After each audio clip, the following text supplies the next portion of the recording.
సూటిగా రాహుల్ గాంధీ గారికి కాంగ్రెస్ పార్టీ అడుగుతాం. నీవు గెలిచిన తెలంగాణ ప్రభుత్వం ఇక్కడ కూడా మిషన్లే ఉన్నాయి. మరి నువ్వు ప్రభుత్వాలు నడుపుతున్న కర్ణాటకలో కూడా మిషన్లే ఉన్నాయి. మీరు గెలిచినటువంటి కేరళలో కూడా మిషన్లే ఉన్నాయి. అంటే నీవు గెలిస్తేనేమో మిషన్లు పనిచేసినట్టు, ఎలక్షన్ కమిషన్ పనిచేసినట్టు, నీవు ఓడిపోతేనేమో ఎలక్షన్ కమిషన్ పనిచేయనట్టు, ఓటొచ్చి జరిగినట్టు.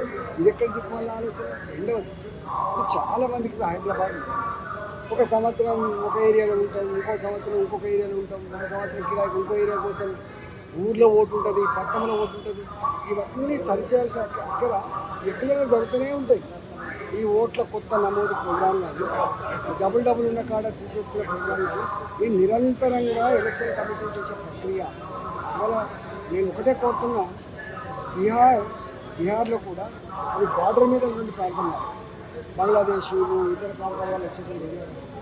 ఇవాళ వీళ్ళ ఓట్ల కోసం, సీట్ల కోసం అక్కడ ఇన్ఫిల్ట్రేషన్ అనేది వాళ్ళకి ఆధార్ కార్డు ఇవ్వడము, లేకపోతే రేషన్ కార్డు ఇవ్వడము, వాళ్ళకి సిటిజన్షిప్ ఇవ్వడం, ఇది ఎంతమేరకు క్షేమం కాదు దేశానికి.